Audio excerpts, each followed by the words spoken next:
Pessoal, sou Rossano Ultramari, estamos aqui para apresentar o Conheça Mais com a empresa que está presente hoje aqui. Não precisa de muitos comentários, é um grande prazer hoje receber a Petrobras, uma das maiores empresas de energia do mundo. A Petrobras atua em diversos setores, com destaque para exploração, produção, refino e transporte de óleo e gás.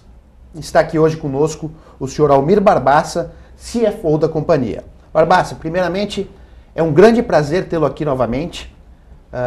Sua presença é sempre muito importante para a gente, levar informação, conhecimento para todos os nossos clientes e acionistas da Petrobras.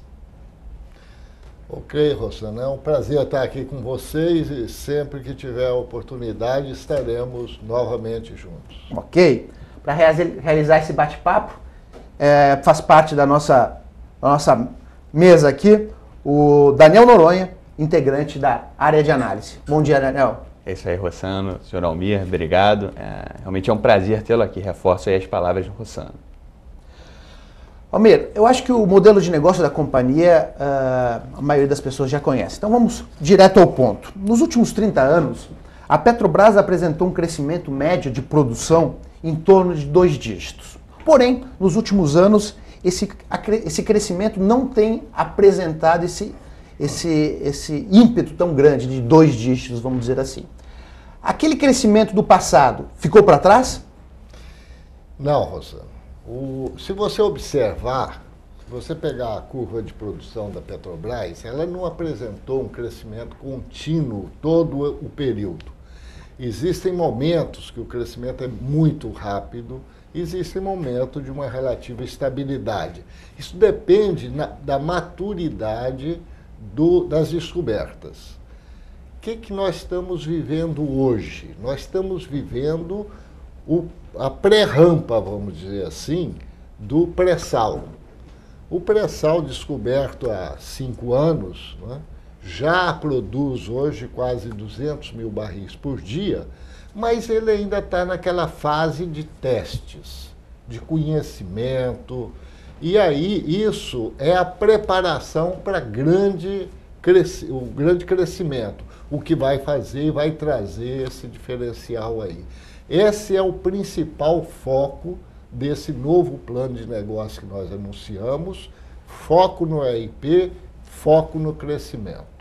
Então, esse crescimento você vai ver de volta. Então, podemos esperar aí nos próximos anos crescimentos mais consistentes na área de produção? Certamente. Hoje nós temos, só no pré-sal, cerca de 20 bilhões de barris a serem desenvolvidos, entre provado e provável, que a gente tem certeza que está lá, mas pelos critérios SEC, né, ainda não são considerados reserva, mas estão lá. E os campos são gigantes, as oportunidades são muitas, então o desafio hoje é realmente construir as facilidades, construir os poços, construir as plataformas, fazer as instalações para escoamento.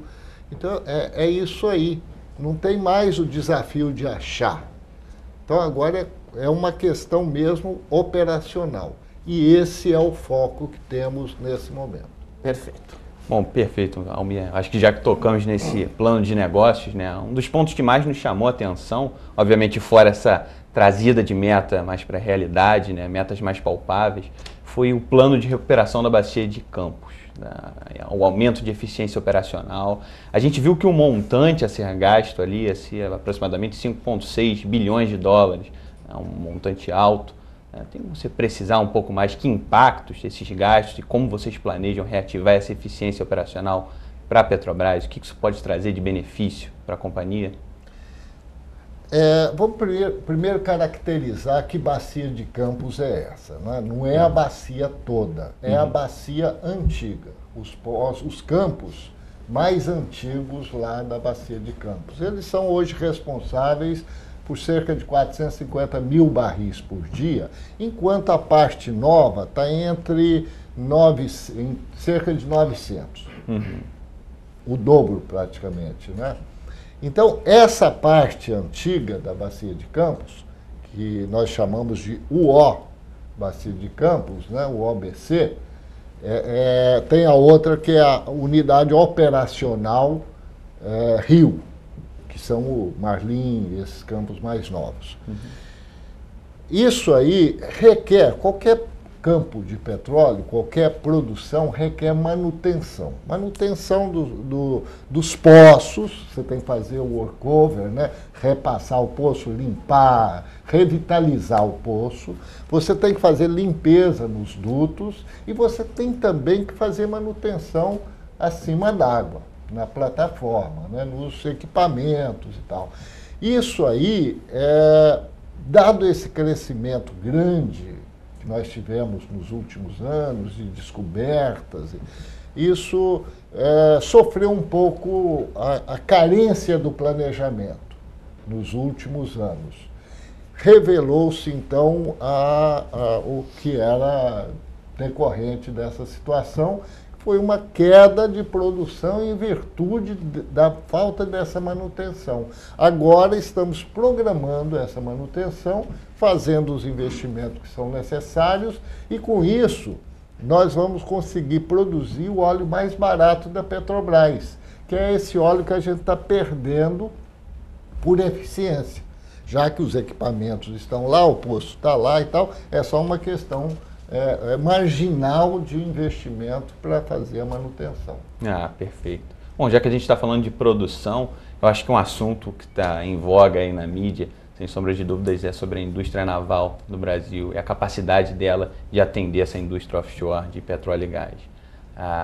Como o senhor enxerga hoje a indústria naval no Brasil? Você acha que ela é um gargalo para as metas de produção da Petrobras no futuro? Existe um suporte? Olha, sem dúvida é um desafio. É um desafio a indústria naval, é um desafio outros segmentos da indústria também, principalmente porque é uma indústria nascente. Né? Isso requer muita atenção da Petrobras como a empresa que mais perderia se não fosse feita as coisas a tempo e hora como deve ser feita e na qualidade e no custo necessários. Né? E nós estamos muito conscientes disso. E essa consciência levou a empresa a se reorganizar. Nos últimos tempos aí, nós pegamos a gerência executiva da engenharia, que era uma só para toda a companhia, e distribuímos ela em 3. Hoje tem um gerente, em 4, aliás. Um gerente executivo para o gás e energia, um para o abaste e um para o EIP. E um quarto para olhar o que é a norma, o benchmark internacional para colocar internamente na companhia. Isso do ponto de vista da engenharia. Do ponto de vista das áreas fins, essas 3 áreas aí, foi criada uma gerência executiva em cada área para ser o par. Um fornece o serviço, o outro cobra o serviço e vai se certificar de que as coisas vão ficar prontas a tempo. Então, com isso, nós estamos indo ao fabricante, ao estaleiro, à indústria naval, olhando se as condições que ele tem lá são necessárias e suficientes para fazer a entrega que nós estamos dependendo dela para um bom desempenho. Postura muito mais proativa hoje em dia. Muito mais, muito mais. Quer dizer, desafio existe, não tem dúvida que existe. Mas a certeza hoje é muito maior. Porque o indivíduo lá, a gente não vai contratá-lo e sentar na mesa lá da Petrobras olimpicamente esperando que ele entregue o que nós precisamos. Não, nós vamos lá dentro da fábrica dele, olhando, e nós temos agora um sistema de curvas, né? Curva S, financeira e física, e não é assim, cada mês nós estamos atualizando isso aí, olhando por que não andou, qual é o impedimento, aonde nós devemos agir para corrigir. E a interação está muito positiva, a resposta está muito boa da indústria, e eu acho que isso é bom para todo mundo, porque cria uma indústria competitiva no Brasil, né? e atende o que nós planejamos. Perfeito. Barbaça, com relação à capacidade de refino da companhia, nós entendemos que a Petrobras hoje não consegue refinar todo o óleo que ela produz. Por isso, acaba tendo de importar alguns derivados, como a gasolina e o diesel. Até onde os novos investimentos no segmento podem aumentar a capacidade da empresa? Esse é um dos focos do investimento no abaste, né? Nós temos ali, podemos classificar em grandes grupos, 2 focos. Um, que é a melhoria das refinarias antigas. Com isso, nós estamos ampliando um pouco a capacidade também, porque originalmente as refinarias que nós temos hoje operando, elas foram desenhadas para uma capacidade de processamento de 1.400.000. Acabamos de bater um recorde agora de 2.070.000. Quer dizer, é um crescimento de 50%, né, sem construir uma refinaria nova, apenas desengargalando as existentes e melhorando. E não só nesse aspecto, mas também no aspecto da qualidade do produto que está sendo produzido, né?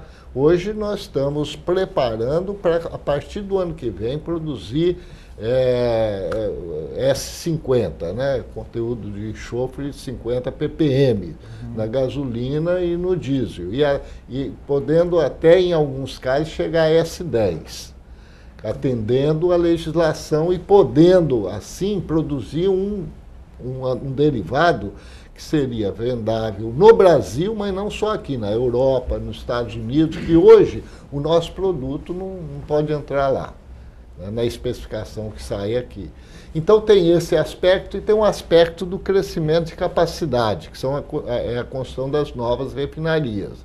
Tem a do Nordeste, que está mais adiantada, em seguida deve ficar pronta o Trem 1, né, aqui do Comperge, depois vem o Trem 2, e aí vem a Prêmio 1 e Prêmio 2.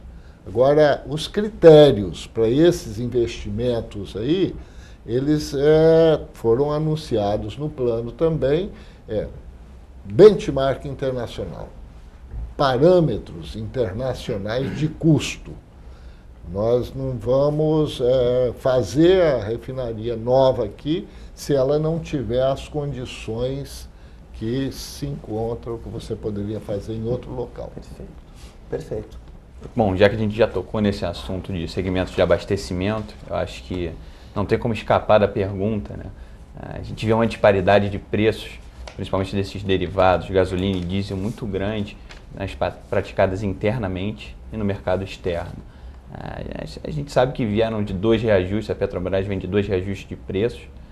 Existe ainda uma necessidade, pelo menos no nosso entendimento, de encurtar essa distância de preço. A Petrobras também vê isso dessa forma? É planejado algum tipo de reajuste no futuro ainda ou não? Ela não só vê, como está batalhando muito por isso e está mostrando, a cada reunião que nós temos no nosso conselho, a gente mostra qual é a situação. Agora, essa disparidade que houve, ela foi muito fruto da desvalorização cambial que a gente sofreu, né? Porque o preço interno deveria ser ajustado e ele tradicionalmente ajustado por variações de preço no exterior e do câmbio aqui do Brasil, né? E o câmbio deu uma disparada aí desse trimestre e aí abriu a boca do jacaré. Mas nós estamos cuidando, tivemos 2 aumentos aí e a gente está olhando e buscando fazer outros e mantendo a política de a médio e longo prazo, a gente está alinhado com os preços internacionais perfeitamente. Bom, perfeito, era o que a gente queria escutar, né? Uma das preocupações do mercado, sem dúvida nenhuma, é com relação à alavancagem da empresa. Um cenário de menor geração de caixa e maiores investimentos, esse assunto de alavancagem fica em voga. Existe algum nível de alavancagem que a empresa trabalha, algum limite? Existe uma preocupação com relação a isso? Existe muita preocupação em relação a isso. E aqui também o nosso plano de negócio recém-anunciado endereça essa questão. De que forma? Ele diz, olha, Dentro da empresa, a prioridade é o desenvolvimento da produção, EIP. Os demais vão ficar subordinados à existência do recurso e à manutenção da alavancagem. Dentro do plano, existem duas premissas que são fundamentais. Manter o nível de investment grade da companhia e não fazer emissão de novas ações. Essas duas premissas são basilares para o nosso desenvolvimento, né? Manter o investment grade dispensa comentário, porque sem ele o projeto Petrobras é inviável. Você não consegue financiar esse projeto sem o investment grade. E não fazer mais emissões de ações, porque em 2016 a gente prevê já ter um cash flow positivo. Então por que eu vou fazer emissão de ação aqui e ali na frente está fazendo recompra? Então vamos organizar o meu plano de investimento de forma que eu consiga realizá-lo com a alavancagem desejada. Perfeito. Está claro. Bom, saindo um pouco desse mérito, falando de novo sobre produção, depois do último poço do pré-sal, tudo indica que as áreas transferidas para a Petrobras, elas terão uma reserva maior transferida para a companhia do que no aumento de capital. Como é que isso vai ser equacionalizado? A Petrobras vai ter que fazer algum aporte para o governo depois, algo do tipo? Essa pergunta vem muito por um desconhecimento ou uma inobservância da lei que permitiu a transação da cessão onerosa, governo Petrobras, né? Essa lei, ela foi muito específica. Ela permitiu 5 bilhões de barris e não há possibilidade, a menos de uma nova lei, não se vê nessa lei mais. Ela não tem abertura para fazer nenhuma operação adicional. Então, o que acontece? A aquisição que a Petrobras fez via cessão onerosa é uma aquisição de 5 bilhões de barris. Ele pode sair do poço A, do campo B ou do campo C, né? Mas o que restar no campo, depois de produzido os 5 bilhões, pertence à União. E dentro do framework regulatório que existe hoje, qual é a alternativa que teria o governo para lidar com esse volume remanescente que pertence a eles? É fazer uma licitação ou um acordo direto que a lei da partilha permite e dizer: Petrobras, você já está operando aí, vamos fazer um acordo aqui, você me dá um percentual do lucro e opera no regime de PSA, né, a partilha de produção. Que faria muito mais sentido, né? Exatamente, que é o novo marco regulatório. Hoje nós operamos com 3 marcos regulatórios, né? Cessão onerosa é um deles, a concessão, que é a nossa velha concessão, e o PSA, que ainda não foi exercitado. Perfeito. Que vai ser na próxima licitação do pré-sal, né? Perfeito, respondido. Barbassi, para nós encerrar o nosso bate-papo aqui, gostaria que o senhor deixar um espaço para o senhor justificar o investimento em Petrobras, ou seja, por que comprar ações da Petrobras? Eu acho que no conjunto das perguntas que vocês fizeram já está implícita a resposta, mas vamos explicitá-la, né, um pouco mais. Por nosso cliente. Exatamente. A Petrobras, ela vai crescer como talvez muito poucas ou nenhuma empresa em termos de crescimento, por causa de uma coisa muito simples, das reservas que ela possui. Ela possui reservas fantásticas, né, de petróleo para ser desenvolvido, então tudo se resume na capacidade de instalações de equipamentos. Nós tivemos, quando a gente descobriu o pré-sal, a gente tinha 2 ou 3 sondas capazes de perfurar numa lâmina d'água de até 3.000 metros. O pré-sal está na faixa de 2.200, né? Mas as sondas menores, elas vão até 2.000 metros, não atingiria isso aí. Hoje nós estamos operando com 40 dessas sondas. 40. Imagina o que você pode fazer de poços aí, né? Nós já estamos construindo hoje 16 ou 17 novas plataformas. Construindo, eu não estou falando de estar em projeto, não. Isso aí é uma capacidade de mais de 2 milhões de barris por dia de produção, né? Adicional, que virá no tempo, até 2016, a gente tem um plano de 19 plataformas. Quer dizer, isso tudo dá à Petrobras um diferencial e o retorno que terá o acionista está diretamente linkado a isso. Além do fato de que nós somos os supridores hoje de um mercado crescente, né? Esse mercado ele dá um diferencial de ganho à Petrobras, porque ao produzir, refinar e distribuir aqui no Brasil, nós temos um diferencial de custo de transporte que não é incorrido no caso, né? Se a gente alternativamente fosse buscar esse produto no exterior. Então, a Petrobras tem um conjunto de situações muito, muito favoráveis e que ela vai demorar um tempo a dar essa arrancada, uns 2 anos, um ano e pouco, talvez, né? Mas a hora que o pessoal enxergar que está chegando, que está acreditando que realmente as entregas vão acontecer, aí como o mercado opera, né? Ele antecipa. Perfeito.